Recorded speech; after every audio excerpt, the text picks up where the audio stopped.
Hi everybody. आज का हमारा टॉपिक है क्योंकि बजट आने वाला है अभी, आपको पता होता है कि एक मिनट बस यही रहेगा काटना, इसके बाद मैं कर दूँगा। बोल रहा हूँ यही वाला काटना रहेगा, इसके बाद मैं कंटिन्यू कर लूँगा आगे। ठीक है। Hi everybody. आज का हमारा टॉपिक है क्योंकि बजट आने वाला है अभी, तो आर्टिकल में बात की गई है कि कैसे बजट में जो हमारे रूरल एरिया के कंसर्न्स हैं, अगर हम स्पेशली बात करें तो एग्रीकल्चर की, तो कैसे एग्रीकल्चर के ऊपर और ज़्यादा फोकस करने की ज़रूरत है, इसी के ऊपर आर्टिकल में बोला गया है। कुछ इसमें फैक्ट्स भी दिए गए हैं, वो भी मैं आपके साथ शेयर करूँगा। तो एक एक करके सारी चीज़ों को डिस्कस करते हैं। आर्टिकल ये रहा आपके स्क्रीन पे, तो आप देख सकते हो कि rural India's concerns require budget focus. ठीक है। अब इसमें जो इसका थीम है वो ये है कि हमने एग्रीकल्चर में बहुत कुछ किया है अभी पास्ट 2-3 ईयर्स में, लेकिन वो भी सफिशिएंट नहीं हो रहा है और फार्मर्स के ऊपर स्ट्रेस बढ़ता जा रहा है। अभी ये स्ट्रेस कैसे बढ़ रहा है और इसको हम कैसे काउंटर कर सकते हैं, तो इसी के ऊपर आर्टिकल में बात की गई है। आप यहाँ पे देखोगे कि यहाँ पे लिखा है कि रियल वेजेस हैव फॉलन। अब ये रियल वेजेस का मतलब क्या है, ठीक है। दूसरा जो एक होता है इसका फॉर्म, वो होता है नॉमिनल वेज। तो ये हम दोनों देखेंगे। सबसे पहले हम स्टार्ट करते हैं बजट के ओवरव्यू से कि बजट होता क्या है बेसिकली। तो इसके ऊपर भी हम आर्टिकल कर चुके हैं पहले, लेकिन जिन लोगों ने आज से हमें फॉलो करना स्टार्ट किया है तो उनको थोड़ी आसानी हो, प्लस जिन लोगों ने पहले का वीडियो देख लिया है तो उनके लिए ये रिवीजन की तरह है। तो किसी भी बजट में दो कंपोनेंट्स होते हैं, एक होता है रिसीट, दूसरा होता है एक्सपेंडिचर। अगर बहुत ही सिंपल लैंग्वेज में बोले तो एक्सपेंडिचर क्या है कि हम जितने भी खर्चे कर रहे हो, राइट। रिसीट वो है कि जो हमारी इनकम हो रही हो, या फिर अगर मॉनेटरी हम टर्म में बोले तो जो भी हमारी इनकम है वो हो गया रिसीट का पार्ट, और जो भी हम स्पेंड कर रहे हैं वो हो गया एक्सपेंडिचर का पार्ट। रिसीट के भी फर्दर दो पार्ट्स हो गए, कैपिटल रिसीट और रिवेन्यू रिसीट। लाइकवाइज एक्सपेंडिचर के भी दो पार्ट होते हैं, कैपिटल एक्सपेंडिचर और रिवेन्यू एक्सपेंडिचर। अब ये दोनों होते क्या हैं, तो ये सब आप बार बार देखोगे। और किसी भी फाइनेंशियल ईयर का जब बजट आता है तो आपको इन्हीं कैटेगरीज के अंडर बहुत सारी नई नई चीज़ें मिलती हैं। तो अगर आपने इसका बेसिक ओवरव्यू समझ लिया तो बजट डॉक्यूमेंट को रीड करना बहुत आसान हो जाएगा आपके लिए। ठीक है। तो मैं एक बार इसको एक्सप्लेन कर देता हूँ। अब अगर हम कैपिटल वर्ड की बात करें तो कैपिटल का मतलब होता है कि कोई ऐसी चीज़ जिसके लॉन्ग टर्म इम्प्लीकेशंस हों। तो सबसे पहला आपको ये याद रखना है कि कैपिटल वो चाहे रिसीट हो चाहे एक्सपेंडिचर हो, दोनों का एक लॉन्ग टर्म इम्पैक्ट होता है, दोनों का लॉन्ग टर्म इम्पैक्ट होता है। अभी आपको देखना ये है कि रिसीट में क्या क्या आएगा कैपिटल रिसीट में। तो सपोज़ गवर्नमेंट ऑफ इंडिया ने किसी स्टेट को लॉन्ग टर्म लोन दिया होगा, ठीक है। Central government time to time grants या फिर लोन्स देती रहती है। तो अगर हम लोन की बात करें तो किसी स्टेट को कुछ लोन मिला है और उस लोन की रीपेमेंट, ठीक है, उस लोन की रीपेमेंट होती है अगर ना, तो वो आ गया पार्ट, वो होता है पार्ट कैपिटल रिसीट का। या फिर गवर्नमेंट ऑफ इंडिया की कोई एसेट है जिसको कि सेल कर दिया गवर्नमेंट ने, तो उससे जो पैसे मिलेंगे वो भी होगा कैपिटल रिसीट का पार्ट। जैसे अभी रिसेंटली एयर इंडिया को गवर्नमेंट ने सेल कर दिया। अब ये सेल के थ्रू जो पैसे आए होंगे वो होगा कैपिटल रिसीट का पार्ट। रेवेन्यू रिसीट क्या होता है फिर? तो रेवेन्यू रिसीट क्या है ना कि वो इसी फाइनेंशियल ईयर में, जैसे मान लो कि हम टैक्स की बात करते हैं, राइट। तो टैक्स के कितने टाइप हो गए, डायरेक्ट और इनडायरेक्ट, दो होते हैं, डायरेक्ट और इनडायरेक्ट। तो टैक्स का जो हमारा मैकेनिज्म है उसके थ्रू तो टैक्स के थ्रू जो गवर्नमेंट की इनकम होती है उसको बोलते हैं रेवेन्यू रिसीट। अब ये दो टाइप के हो सकते हैं, डायरेक्ट और इनडायरेक्ट। डायरेक्ट में क्या क्या आ जाएगा, इनकम टैक्स हो गया या फिर वेल्थ टैक्स हो गया। अगर हम इनडायरेक्ट की बात करें तो जीएसटी हो गया। अलग अलग टाइप की एक्साइज ड्यूटीज़ लगती हैं, जैसे क्रूड ऑयल पे यहाँ पे एक्साइज लगता है, राइट। सो डायरेक्ट और इनडायरेक्ट दोनों से जो इनकम होती है उसको हम बोलेंगे रेवेन्यू रिसीट। ठीक है। इसमें सिर्फ टैक्स वाले इनकम नहीं है, टैक्स के अलावा भी बहुत कुछ होता है। जैसे अगर आप मान लो बिना हेलमेट के ड्राइव करते हो तो आपके ऊपर चालान लगता है, राइट। अब वो चालान का अमाउंट भी है ना, वो आएगा, इसी का पार्ट होगा, वो रेवेन्यू रिसीट का ही पार्ट होगा। ठीक है। सो आप देख सकते हो कि यहाँ पे कोई लॉन्ग टर्म चीज़ें इन्वॉल्व नहीं है, क्योंकि अगर हम टैक्स की बात करें तो टैक्स आपको एवरी ईयर, एवरी क्वार्टर, या जो भी गवर्नमेंट ने किया हो स्पेसिफाई, उसमें आपको देना होता है। तो ये हर साल की चीज़ है, इसका कुछ लॉन्ग टर्म नहीं है। ये चीज़ नहीं है कि आपने 2-3 साल पहले का टैक्स अब जाके पे किया हो, वो आपको हर साल करना होता है। अब हम आते हैं कैपिटल एक्सपेंडिचर पे। तो कैपिटल एक्सपेंडिचर वो एक्सपेंडिचर है जो अगेन एक बार खर्चा हो जाए तो उसके बेनिफिट्स हमें लॉन्ग टर्म के लिए मिलते रहे, बहुत लंबे टाइम तक मिलते रहे। अब ये क्या क्या हो सकता है? तो जैसे सरकार डैम्स बनाती है, रोड्स बनाती है, ठीक है, या फिर मान लो कि अभी 5G लॉन्च हुआ है। अब 5G लॉन्च करने के लिए मान लो कि जैसे BSNL है, गवर्नमेंट जो भी खर्चे कर रही हो, टेक्निकल इंफ्रास्ट्रक्चर पे जो भी खर्चे कर रही हो, या फिर कोई भी इस टाइप का खर्चा जो कि एक बार हो जाए और उसके बाद बेनिफिट्स बहुत लंबे टाइम तक हमें मिलते रहें, वो पार्ट हो जाता है कैपिटल एक्सपेंडिचर का। देन रिवेन्यू एक्सपेंडिचर क्या है? तो गवर्नमेंट ऑफ इंडिया के अलग अलग ऑर्गेनाइजेशंस के बहुत सारे एम्प्लॉयज़ होते हैं, राइट। तो मान लो कि गवर्नमेंट ने उनको सैलरी पे की, तो वो पार्ट हो गया रिवेन्यू एक्सपेंडिचर का। तो अगर हम ऐसे बात करें ओवरव्यू की, तो कैपिटल का हमेशा आप ऐसे याद रखना है इसको कि वो लॉन्ग टर्म चीज़ें इन्वॉल्व होती हैं उसमें, और रिवेन्यू जहाँ पे भी होता है तो उसका समझ लेना कि वो हर साल करना है गवर्नमेंट को, मतलब वो रूटीन टास्क है, वो हर साल करना है। तो ये हो गया बजट का ओवरव्यू। अब हम बात करते हैं कि इस साल का जो बजट था, मतलब इस साल एज इन फिनेंशियल ईयर 2022-23 का, उसमें अगर हम बात करें एग्रीकल्चर की, क्योंकि आज के आर्टिकल का थीम यही है, तो एग्रीकल्चर की बात करें तो आप देख सकते हो यहाँ पे कि ये करोड़ में है, ठीक है, यानी 132,000 करोड़ इतना एलोकेट हुआ था एग्रीकल्चर को। अब इसमें अगर हम बात करें सिर्फ department of agriculture and farmers welfare का, तो सिर्फ उसको मिला था 1.25 लाख करोड़, ठीक है, 1.24 लाख करोड़। तो ये अमाउंट अगर टोटल बजट का हम देखें तो अराउंड 3% के आसपास है, ठीक है। तो इन परसेंटेज टर्म्स ये बहुत ज़्यादा नहीं है, लेकिन अगर हम पिछले सालों को देखें तो ये उससे थोड़ा ज़्यादा है।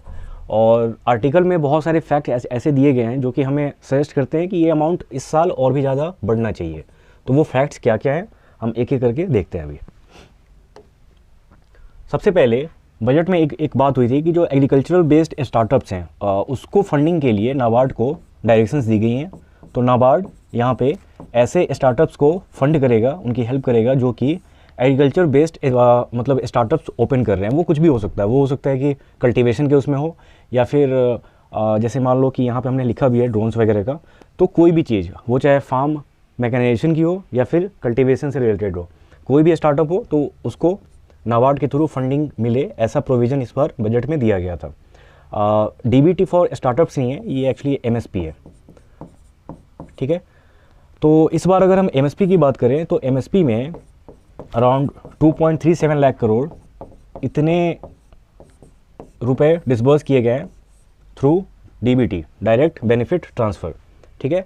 तो ये अमाउंट भी लास्ट जो फिस्कल ईयर था और जो उसका बजट था, तो अगर हम उसके कॉन्टेक्स्ट में देखें तो ये अमाउंट भी इंक्रीज़ हुआ है। फर्दर ऑयल सीड कल्टीवेशन, इसका कभी आपने न्यूज़ में देखा हो कि national mission on palm oil. तो ऐसे ऐसे बहुत सारे इनिशिएटिव लिए गए हैं जिससे कि ऑयल प्रोडक्शन, जो एडिबल ऑयल्स हैं उनकी प्रोडक्शन इंडिया में बढ़े, ठीक है। उसके लिए बहुत सारे काम किए गए हैं, इसमें पैसे डाले गए हैं सो दैट यहाँ पे हमारी अपनी प्रोडक्शन बहुत ज़्यादा हो, सो दैट हम इंपोर्ट पे रिलाई ना करें उतना, या फिर हमें डिपेंडेंट होकर ना रहना पड़े, ठीक है, क्योंकि हम बहुत ज़्यादा बाहर से मंगा रहे हैं अभी भी। किसान ड्रोन्स, ये स्कीम के थ्रू क्या हुआ है कि फार्मर्स को ड्रोन्स मिल पाए, और उसका फ़ायदा क्या क्या होता है, तो बहुत सारी चीज़ों में, वो चाहे इरिगेशन हो, ठीक है, या फिर फर्टिलाइजर्स को स्प्रे करना हो, या फिर अगर आप ऐसे बात करो तो जो फार्म लैंड है जहाँ पे खेती हो रही है, तो ऐसे पेरिशेबल गुड्स, ठीक है, ऐसा प्रोड्यूस जो कि बहुत कम टाइम के लिए अपने सही फॉर्म में रहता है, उसको जल्दी से मार्केट में नहीं पहुँचाया गया, क्योंकि हमारे यहाँ कोल्ड चेन की फैसिलिटी, कोल्ड चेन का मतलब क्या हो गया कि कोई ऐसी चीज़ जो कि बहुत जल्दी पेरिश हो जाती है, पेरिसेबल है, तो उसको जल्दी से वो एरिया जहाँ पे वो प्रोड्यूस हुआ है उससे निकाल के मार्केट तक लेके आना, ठीक है। तो इसके लिए कोल्ड चेन फैसिलिटी की हेल्प लगती है, जो कि हमारे यहाँ इसका इंफ्रास्ट्रक्चर बहुत कम है, तो फार्मर्स के प्रोड्यूस बहुत हद तक डिस्ट्रॉय हो जाया करते थे। तो उसी को काउंटर करने के लिए ये किसान ड्रोन्स की सर्विस इसको लॉन्च किया गया था, सो दैट वो जो टाइम है, लैग टाइम है, वो रिड्यूस हो जाए और जल्दी से वो चीज़ मार्केट में बिक जाए। फिर इरिगेशन की बात करेंगे तो इरिगेशन के लिए भी बहुत सारे प्रोविजंस इस साल के बजट में लाए गए थे। इसमें एक एग्जांपल अगर मैं दूं आपको, तो एक है केन रिवर, है Ken Betwa river linking project, ठीक है। इसके लिए गवर्नमेंट ऑफ इंडिया ने 44,000 करोड़ इतना सैंक्शन किया था। अब इससे होगा क्या, तो ये अराउंड 9 लाख फार्मर्स को बेनिफिट करेगा, क्योंकि अगर ये रिवर लिंक हो गई तो इसमें वाटर हम बोल सकते हैं कि थ्रू आउट द ईयर रह सकता है, तो उससे इरिगेशन में बहुत आसानी होगी, और इरिगेशन की फैसिलिटी अगर फार्मर्स को मिले तो उनकी प्रोड्यूस ऐसे भी बढ़ जाती है ज़्यादा, राइट। तो ये बहुत ही बेसिक चीज़ें हैं, इसके अलावा और भी हैं उसमें प्रोविजंस, लेकिन मैंने आपको बस इसलिए रखा है यहाँ पे 5 पॉइंट्स दिए हैं, ताकि देखो सेबी के एग्ज़ाम में एग्रीकल्चर के ऊपर बहुत डिटेल में नहीं पूछेंगे, लेकिन इससे में आ सकता है कि बजट के पॉइंट ऑफ व्यू से कि बजट में क्या क्या किया गया है फार्मर्स के लिए। तो अगर आपके पास 4-5 पॉइंट्स भी हैं ऐसे, तो आप बड़े आराम से आंसर अपना वहाँ पे इससे लिख सकते हो। ओके, ये डेटा है जो हम बात कर रहे थे कि बहुत सारे फैक्ट्स इसमें दिए गए हैं आर्टिकल में, तो उसके थ्रू हम समझेंगे कि क्यों बजट में एग्रीकल्चर को ज़्यादा हेल्प करना अब और भी ज़्यादा इंपॉर्टेंट हो गया है।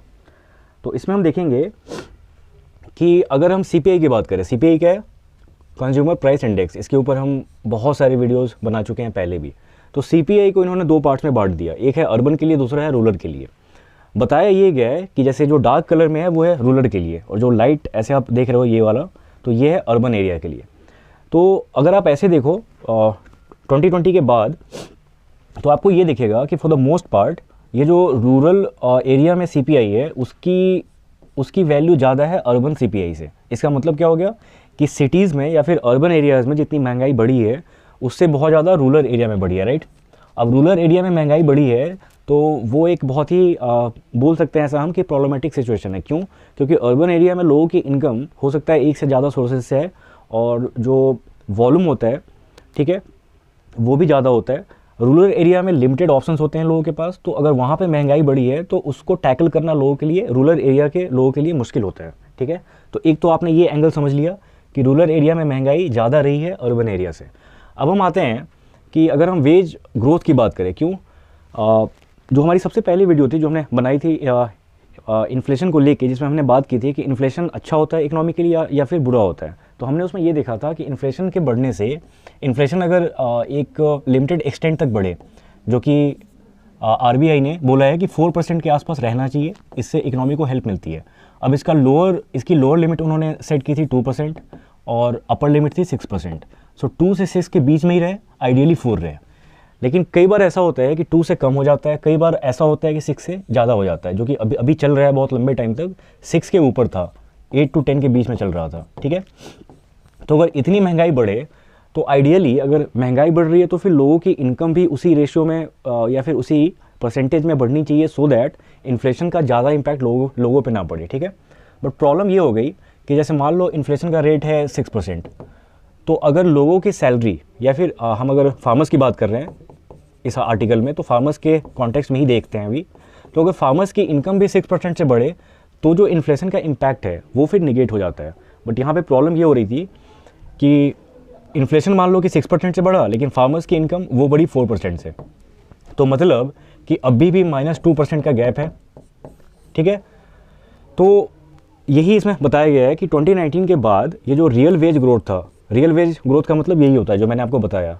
मान लो कि वेज ग्रोथ हुई है 4%। अगर हम 4% को ही देखें तो इसको बोलेंगे नॉमिनल वेज रेट, मतलब कि हमने इसको इन्फ्लेशन के रेट से एडजस्ट नहीं किया है। लेकिन अगर हम इसको इन्फ्लेशन के रेट से एडजस्ट करें तो मतलब कि 6% इन्फ्लेशन बढ़ा है तो, और वेज रेट 4% बढ़ा है, मतलब कि ये 2% निगेटिव है अभी भी, इसी को बोलेंगे रियल वेज ग्रोथ, ठीक है।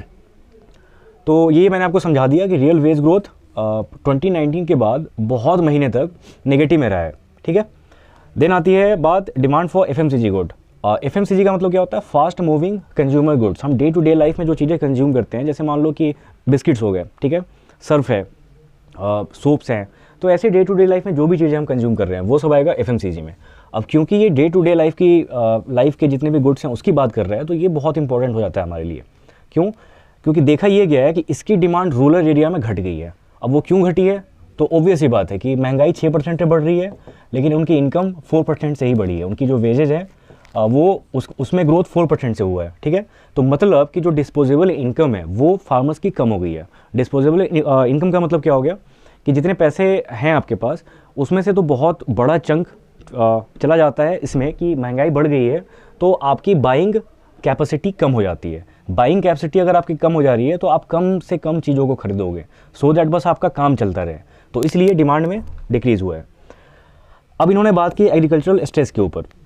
तो सबसे पहले इन्होंने बताया कि कॉस्ट ऑफ कल्टीवेशन है वो 14% से बढ़ा है।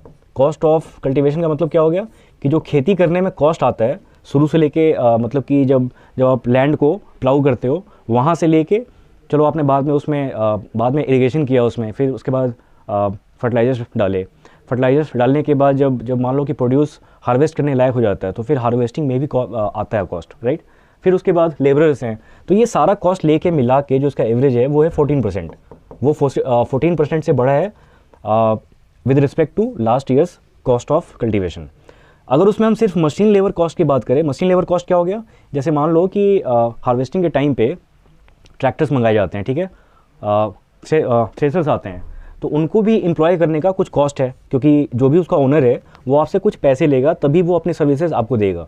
तो अगर हम उसकी बात करें तो वो 70% से बढ़ा है। अब ये नंबर बहुत ज़्यादा है, राइट, 70% से बढ़ा है ये। तो आप देख पाओगे कि कॉस्ट ऑफ कल्टीवेशन इंक्रीज़ हुई है लेकिन उनकी वेजेज इंक्रीज़ नहीं हुई, ठीक है। और अगर हम बात करें कि जो क्रॉप्स के प्राइसेस हैं उसमें ज़्यादा इंक्रीज़ नहीं हुआ है, उसमें अराउंड 5.8% का इंक्रीज़ है, ठीक है। तो अब अगर फार्मर्स जिस भी चीज़ की खेती कर रहे हो, अगर उनके प्राइसेस मार्केट में उनको जो प्राइस मिल रही है उसमें बस 5.8% का इंक्रीज़ हुआ है, लेकिन कॉस्ट ऑफ कल्टीवेशन 14% से बढ़ी है। तो आप समझ पा रहे हो कि जो उनकी लागत है, जो उनका इनपुट कॉस्ट है, वो भी रिकवर नहीं हो पा रहा है, राइट। तो इसलिए बहुत ज़्यादा प्रॉब्लम हो रही है, प्लस उनकी इनकम तो उस हिसाब से बढ़ी ही नहीं है, इसलिए डिमांड कम होती जा रही है रूरल एरिया में। तो अब आपको आई थिंक समझ में आ गया होगा क्यों डिमांड कम हो रही है। ओके, तो ये बहुत ही बेसिक चीज़ें थी आर्टिकल में। अब इसके थ्रू समझाया ये जा रहा है कि जब इतना स्ट्रेस फार्मर्स पे है तो इस बार के बजट में फार्मर्स के लिए स्पेशल प्रोविजंस होने चाहिए सो दैट वो इस स्ट्रेस को हैंडल कर पाए। अब बहुत सारे गवर्नमेंट ऑफ इंडिया के स्कीम्स ऐसे हैं जिसके थ्रू फार्मर्स को सपोर्ट दिया जा रहा है। जैसे एक का आपने नाम सुना होगा, बहुत न्यूज़ में भी आता है, जिसको बोलते हैं पीएम किसान। अब पीएम किसान क्या है कि इसके थ्रू हर साल 6,000 का डीबीटी, डायरेक्ट बेनिफिट ट्रांसफ़र, ये किया जाता है फार्मर्स को, सो दैट वो अपने अब ये अमाउंट बहुत ज़्यादा बड़ा नहीं है, राइट, लेकिन रूरल एरिया में हिस्टोरिकली चीज़ों के दाम ज़्यादा होते नहीं थे और उनके नीड्स भी बहुत लिमिटेड होते हैं। तो गवर्नमेंट का ये था कि बस हम इतना भी दे दें अगर, तो इससे थोड़ी बहुत हेल्प हो जाएगी। नो डाउट ये अमाउंट बहुत कम है, ठीक है, फिर भी 6,000 इन 3 इंस्टॉलमेंट्स, मतलब हर बार 2-2 हज़ार दिए जाते हैं, ठीक है। अब बोला ये जा रहा है कि जो पीएम किसान है ये बस उनको मिलता है जो जिनके पास थोड़ा बहुत भी लैंड हो। अब इसमें जैसे मान लो लार्ज फार्मर्स हैं, ठीक है, या फिर स्मॉल एंड मार्जिनल हैं, तो ये सबके पास कुछ ना कुछ लैंड होता है। लेकिन ऐसे लोग जो कि लैंडलेस हैं, जो लैंडलेस फार्मर्स हैं या फिर लेबरर्स हैं, उनके सपोर्ट के लिए कुछ नहीं है इसमें। तो आर्टिकल में ये बोला गया कि अब आपको लेबरर्स के लिए, जिनके पास की लैंड नहीं है, जो बस खेती में हेल्प कर रहे हैं किसी और की, तो उनके लिए भी कुछ ऐसा प्रोविज़न होना चाहिए जिनको डीबीटी मिला करे कुछ अमाउंट, ठीक है। तो ऐसे कुछ चीज़ें हैं जो हम बजट में कर सकते हैं। और आई थिंक 1 मंथ से भी कम का टाइम बचा है, नहीं 1 मंथ के आसपास है, 31 जनवरी के आसपास आपको इको सर्वे आएगा, देन नेक्स्ट डे उसके बजट आता है। तो उसमें हो सकता है कुछ ऐसे प्रोविजंस वो लैंडलेस फार्मर्स हो या फिर लेबरर्स हो, उनके लिए भी कुछ होगा। तो जब होगा तो हम देखेंगे, लेकिन अभी आपको बस ये चीज़ें याद रखनी है कि क्यों फार्मर्स अभी बहुत ज़्यादा स्ट्रेस फील कर रहे हैं एंड वो स्ट्रेस का कॉज क्या है, ये समझना बहुत इंपॉर्टेंट है। अब इसके थ्रू अगर इस टॉपिक पे कोई भी एस्से आता है तो आप आसानी से लिख पाओगे, ठीक है, आपके पास फैक्ट्स हो गए। मैंने आपको ये भी समझाया है कि कैसे कोई एक फैक्टर दूसरे फैक्टर से कैसे लिंक्ड है, राइट। रियल वेज ग्रोथ में रिडक्शन हुई है, उसके बाद कॉस्ट ऑफ कल्टीवेशन बढ़ी है, लेकिन उस रेशियो से प्राइसेस नहीं बढ़े हैं खरीफ क्रॉप्स के, जिसकी वजह से फार्मर्स के पास इफेक्टिव जो इनकम है, जिसको डिस्पोजेबल इनकम भी बोलते हैं, वो इनकम कम होती जा रही है, ठीक है, ये आपको समझना है। तो आज का कंटेंट अगर आपको अच्छा लगा तो प्लीज़ वीडियो को लाइक कीजिएगा। हम कल दूसरे टॉपिक के साथ मिलते हैं। Thanks for watching.